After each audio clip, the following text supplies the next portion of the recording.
Yes, I am okay, and I am surviving the winter of 2015 here in New York City. A lot of people have been posting and commenting, asking how I am doing, because it's been a little while since my last post, and I apologize.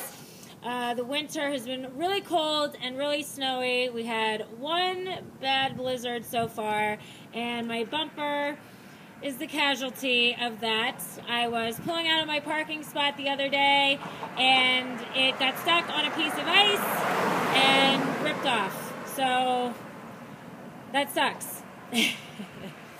So I've never actually showed you guys the street that I park on. Here you go.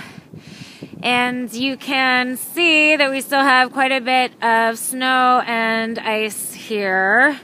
And today it is particularly cold. It is about 9 degrees. It's going to get down to about 0 tonight. So in my first video, I showed you guys a full-on photo of my RV, my 2003 Chinook Concourse. But if you haven't seen that video, I will show it here again. There she is. And yes, I do refer to her as a she. And I affectionately call her Raven. She's a little dirty. This weather has not been kind to her exterior. I know I've mentioned before that I get my heat by propane. You can see there where it says LPG. That's where I fill it up. Well, I go somewhere and a technician fills it. So interesting thing is that they are designed to only hold 80% capacity. If it was 100% capacity, then it would be a danger. So I think mine holds 15 gallons. So how exactly have I been surviving the winter here in New York City? Well, this is technically my third winter upon living in the RV, and by now I like to think I'm a little bit smarter.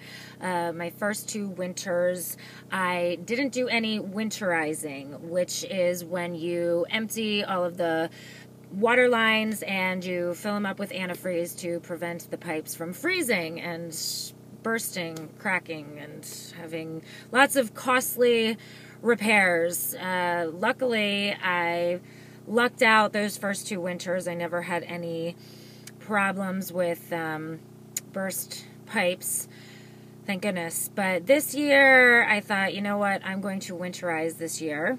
So I actually took it somewhere to get the process done. When I was looking up online at different YouTube videos on how to do it, I got all confused when they started talking about opening valves on the water heater and this and that, and I thought, well, I'll just have somebody else do it and they can show me and then I'll know for the future. But basically it's a 3-step process. You have to you have to turn on all of your faucets, empty out all the water, and then you have to empty your tanks, because then the water drains into them. Your tanks get full, so you have to empty your tanks, and you have to empty your water heater, and then you have to put special RV antifreeze into the pipelines, and that will keep your pipes good and prevent any freezing.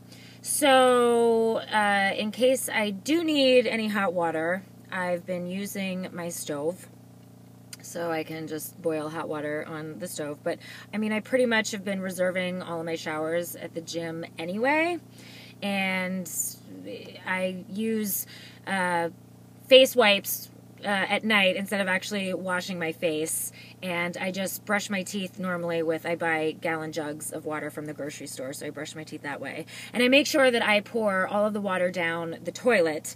There's also antifreeze down in the toilet as well, but I make sure that any water that I'm using, I pour it down there, and then I can empty that out, the holding tank out as usual next time I go to the dump station.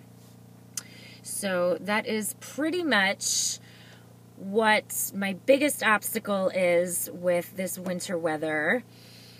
But now that I got my pipes taken care of, Everything else is fine. I mean, it is really, really cold here.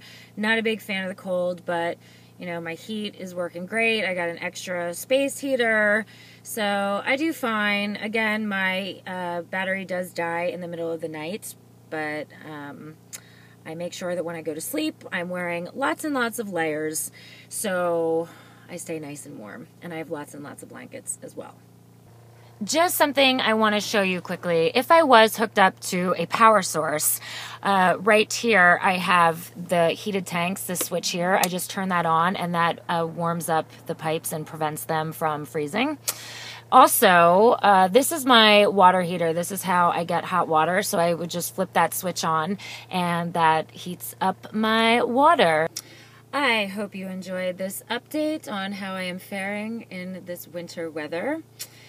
One good thing is that it is mid-February, which means we're only a couple weeks away from spring. Even though it doesn't technically start getting warm on March 20th, spring is approaching. So here's to hoping that it comes really fast. All right. Until next time, I am Kate Devin. Goodbye.